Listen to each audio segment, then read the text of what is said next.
যেখানে শুধু সাপেদের রাজত্ব, কিন্তু আমি এর থেকেও ভয়ঙ্কর জায়গায় যাব, যেমন বরফে ঢাকা একটা খাড়া পাহাড়ে উঠবো। আমি পড়ে যাবো, আমাকে নামাও নামাও। এমন একটা রাস্তায় গাড়ি চালাবো যেখানে প্রচুর মানুষ মারা গেছে। আমরা মৃত্যু থেকে আর 7 ইঞ্চি দূরে আছি। ভয়ঙ্কর শার্কদের সাথে কেজ ছাড়াই সুইমিং করব এবং আরো অনেক কিছু। আর শুরু করব এই কেজ থেকে একটা আফ্রিকান সাফারির মাঝখানে, যেখানে অনেক সিংহ, চিতা, হিপো এবং আরো অনেক প্রজাতি যেগুলো আমাদেরকে মেরে দিতে পারে। আমরা এটা কেন করছি? কারণ আমরা পৃথিবীর সব থেকে ভয়ানক 5টা জায়গায় যাব। আমি একটা সিংহ দেখতে পেয়েছি। ও মাই গড, এটা আমরা কেন করছি? আর যাতে সিংহরা আমাদের কাছাকাছি আসে, তাই আমি অনেক মাংস এনেছি। সরি- এবং কেজের চারপাশেও ঝুলিয়ে দেব। ভাই আমরা বেঁচে ফিরবো তো? কিন্তু আসলে যে কারণে এই জায়গাটা বেশি ভয়ঙ্কর, সেটা হলো সূর্য ডুবে যাবার পরে আমরা দেখতে পাই না, কিন্তু ওরা দেখতে পায়। জিমি, ওদিকে দুটো সিংহ রয়েছে। এই শব্দটা তো ঘন্টারের মতো লাগছে। এটা বিশাল ভাই, সবকিছু রাতে বেরোয় কেন? ভাই আমাদের সিংহরা পুরো ঘিরে ধরেছে, আমাদের থেকে মাত্র 20 ফুট দূরে রয়েছে ওরা। সিংহগুলো আমাদের চারপাশে ঘুরেই যাচ্ছিল। আমরা হয়তো এই ভিডিওটা করতে গিয়ে মারাই যাবো। আর এটা তো সবে শুরু, কারণ এই ভিডিওতে পরের জায়গাগুলো আগের জায়গার থেকে আরো অনেক বেশি ভয়ানক হতে চলেছে। শেষে থাকবে এমন একটা দ্বীপ যেটা সম্পূর্ণ বিষাক্ত সাপে ভরা। আর এবার আমরা আইস ক্লাইম্ব করব একটা বিশাল ভয়ানক ঠান্ডায় জমে যাওয়া জলপ্রপাত। এখান থেকে ফিরে আসার কোনো উপায় নেই। এই দুটোর মধ্যে যে কোনো একটা পথ দিয়ে এই বিশাল খাড়া পাহাড়ে উঠতে হবে এই ব্লেডেড বুটস আর এই আইস পিক্সের সাহায্যে। আমার জীবনে করা এটা সব থেকে ভয়ানক জিনিস। আমার জন্য প্রার্থনা করো। জিমি তুমি চাও আমরা এই পাহাড়টায় চড়ে ওপরে উঠি? হ্যাঁ, এটা অসম্ভব। সত্যি কথা বলতে আমার মনেই হচ্ছিল না এটা আমরা করতে পারবো। তারপর নোলানের সাথে যা হলো তাতে আমরা আরো বেশি ভয় পেয়ে গেলাম। আমি পারবো না বন্ধুরা, একটু দাঁড়াও। আমি বেরিয়ে যাচ্ছি, আমি পারবো না। তুমি হাল ছাড়তে পারো না। না, আমি পারবো না। আমার বিশ্বাসই হচ্ছে না নোলান এটা করবে। সত্যি ভাবিনি। নোলান কুইট করলো। আমরা কিন্তু প্রায় ওপরের দিকে রয়েছি। তোমরা এখন হাফ অব্দি এসেছো। ও জিমি নিচের দিকে দেখো না। ও মাই গড। যত উঠছি তত খাড়া হচ্ছে। আমার পা, আমি গ্রিপ পাচ্ছি না। ও ও ও ও। আরে তুমি পড়ে যাচ্ছিলে। ও মাই গড, আমি টপটা দেখতে পাচ্ছি জিমি। এটা আমার করা সব থেকে ভয়ানক জিনিস। আহ! এটা আমি পারবোই, আমাকে ওপরে উঠতেই হবে। দেখাও এটা কতটা খাড়া। প্রায় এসেই গেছি, হাল ছাড়লে হবে না। আর 10% বাকি। আমি এখন কাঁদতেও পারছি না, যদিও এসব করা আমার একেবারেই উচিত নয়। তুমি প্রায় এসেই গেছো জিমি। তবু আমি কোনো মতে এই জলপ্রপাতের উপরে উঠতে পারলাম। আমরা পেরেছি ভাই। আমরা পেরেছি।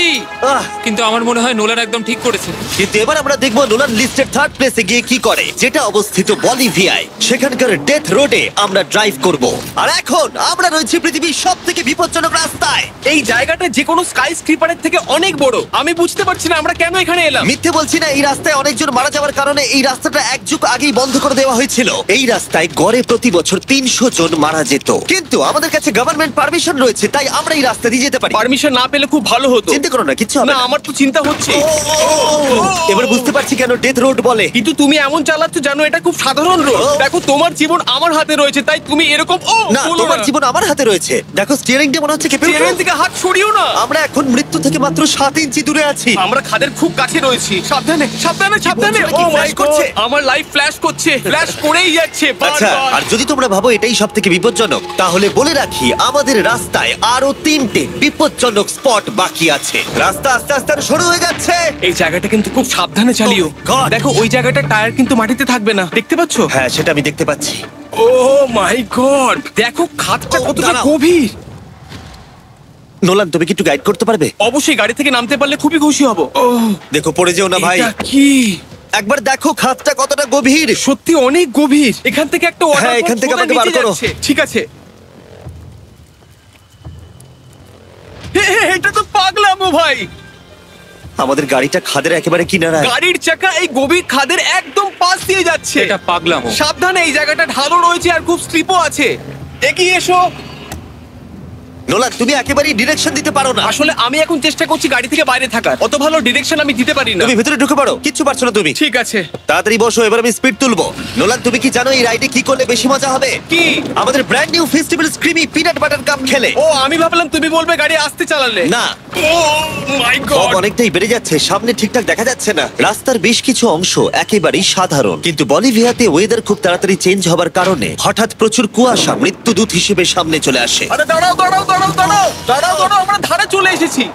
আমি ভালো করেছি তো? না, আর একটু হলে কিন্তু আমরা পড়ে যেতাম। খাদের খুব কাছে আছি। ঠিক আছে, তাহলে এদিক দিয়ে বের করি। ঠিক আছে, একটু দূর দিয়ে চলো। হ্যাঁ, ঠিক আছে। ওটা কিসের আওয়াজ হচ্ছে? আমরা অনেক কাছ দিয়ে যাচ্ছি। আমি ভাবলাম সবকিছু একসাথে মিক্স করি আর বের করি আমাদের নিজেদের ফেস্টিভ্যালস কাপ। এই কাপের সব থেকে ভালো জিনিস হলো আমরা পিনাট বাটার জার থেকে সরাসরি বের করে ইউজ করি। দেখো কতটা জ্যাব আছে, এটা দারুণ খেতে। এছাড়াও এর মধ্যে আমরা ফেস্টিভ্যালস চকলেট দিয়েছি। তোমরা হয়তো জানো না, ফেস্টিভ্যালস এর কৃষকদের আমরা যথেষ্ট পারিশ্রমিক দিই। আমরা ফেয়ার ট্রেড সার্টিফাইড বিন ব্যবহার করি। আমরা একেবারেই শিশু শ্রমিক সমর্থন করি না। ও মাই গড, এই তিনটে জিনিসই কোনো আমেরিকান চকলেট কোম্পানি করে না।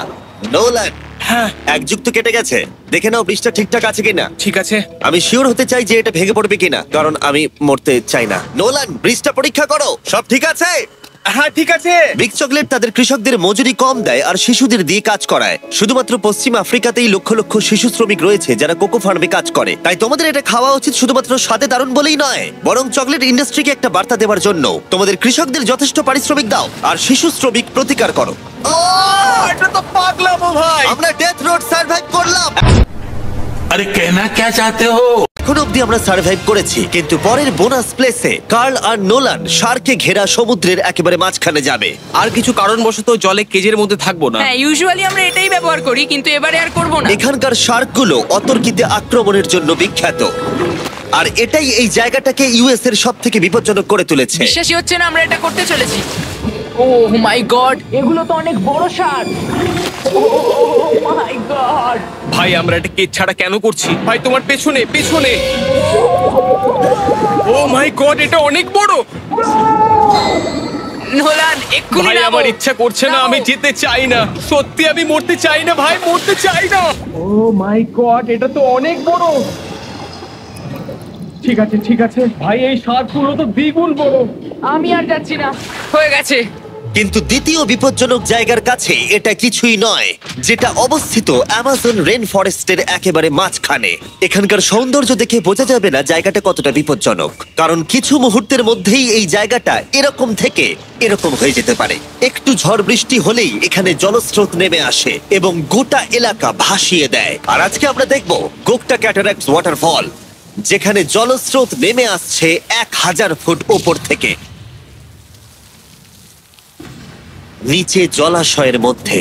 আর এই মেঘলা দিনে আমার সাথে এসেছে এই যে এরা। এ হলো হেজ, 70 দিন জঙ্গলে কাটিয়েছিল। এ হলো বেলি, যে কিউবে 100 দিন কাটিয়েছিল। আমরা এখন অনেক ভয়ঙ্কর জিনিস করতে চলেছি, যেখানে মৃত্যুর সম্ভাবনাও আছে। না মানে সেটা এসো, ছিল এসো, না। এসো তোমরা, চলো যাওয়া যাক। আর অনেকক্ষণ পরে আরো অনেকক্ষণ পরে সাবধানে।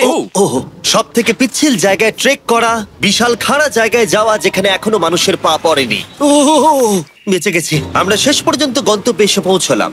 এটা একটা ওয়াটারফল, দেখতে পাচ্ছ তোমরা? মানে একবার যদি স্লিপ খেয়ে দারুণ পড়ো লাগছে। তাহলে তোমরা শেষ। আর গাইডের সাহায্যে আমরা নদীটা সুরক্ষিতভাবে পার করলাম। এই দেখো, উই!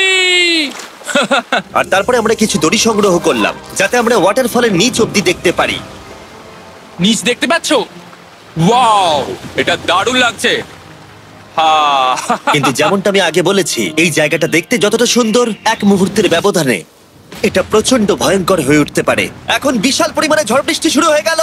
এই জন্যই এটাকে পৃথিবীর সব থেকে ডেঞ্জারাস প্লেস বলা হয়। এই ওয়াটারফলটা এখন আস্তে আস্তে অনেকটা ছড়িয়ে যাবে, অনেকটা জল বেড়ে যাবে, সবকিছু ভাসিয়ে দেবে। এখানে এখন জল অনেক বেড়ে যাবে আর আমাদের বেরোতে হবে। আমরা কি রোপগুলো ব্যবহার করে ওয়াটারফলের পাশ দিয়ে নিচে নামবো? না, একদমই নয়, এটা খুবই বাজে আইডিয়া জিম। আমরা এখন জঙ্গলের মাঝে ফেসে গেছি, এটা তো বাজে ব্যাপার। কত রিস্ক আছে। জিমির দিক দিয়ে কিন্তু কাদা আসছে, অনেক কাদা। আর যে কোনো মুহূর্তে এখানে বাজও পড়তে পারি। আর সত্যি আমি চাই না তুমি মরে যাও।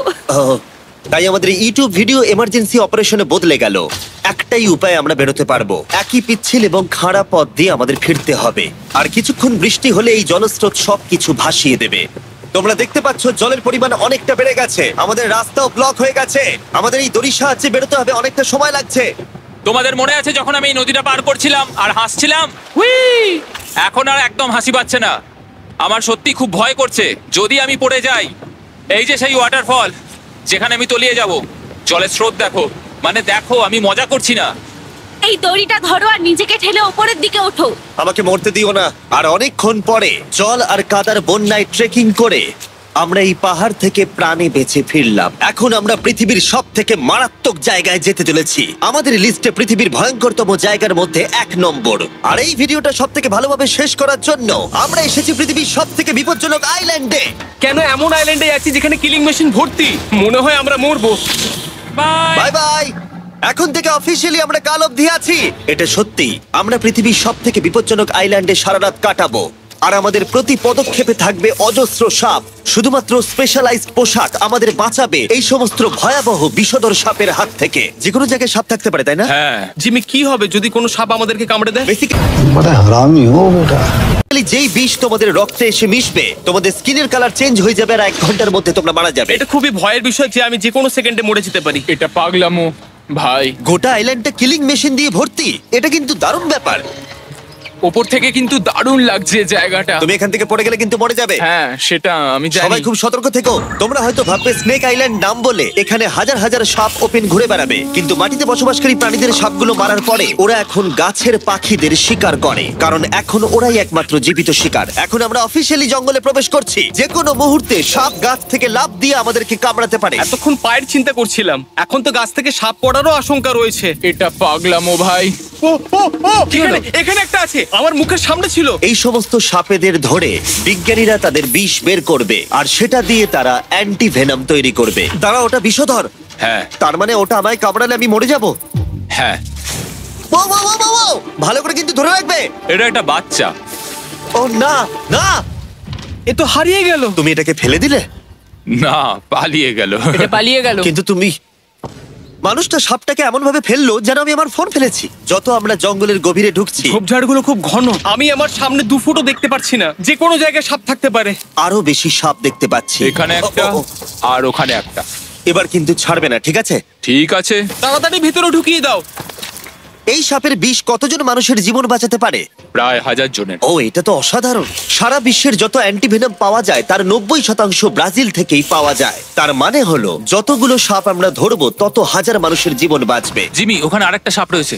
ও মাই গড, এটা তো বিশাল। আমরা অনেক খুঁজে পাচ্ছি, ওরা বাইরের দিকে তাই আসছে। দিনের বাকিটা সময় আমরা এই বিষাক্ত সাপগুলোকে ধরতে সাহায্য করলাম। এমনকি আমরা বিজ্ঞানীদের রিসার্চেও সাহায্য করলাম। দেখো, এই সাপটা মাটি থেকে 15 ফুট উপরে রয়েছে, আর সায়েন্টিস্টরা আমাদের গাছটাকে নাড়াতে বললো যাতে এটা নিচে পড়ে যায়। এই গাছগুলোর নিচে আমি কখনোই ক্যাম্পিং করব না। ও তো একটুও নড়ছে না। অনেকগুলো জীবন বাঁচাতে হলে আমাদের অ্যান্টিভেনম দরকার। অন্ধকার ঘন হয়ে এলে আমরা সার্ভাইভ করার দিকে মন দিলাম। এবার ক্যাম্পিং এর সময়। ক্যাম্প সেটআপ হয়ে গেল, যদিও আমি সত্যিই জানি না এই ক্যাম্পগুলো স্নেক প্রুফ কিনা। আমরা এখন ঘুমোবো সাপেদের মাঝে। একটু ভয় লাগছে। এখন আমরা ঘুমোবো আর আশা করব আমাদের টেন্টে কোনো সাপ ঢুকে পড়বে না। খুবই ভয় লাগছে। আমি বাড়িতে গিয়ে শান্তিতে ঘুমোতে চাই। তাই আমাদের মনে একটাই চিন্তা ঘুরপাক খাচ্ছিল, যত তাড়াতাড়ি সম্ভব এখান থেকে বেরোতে হবে। আমি শুধু বাড়ি যেতে চাই।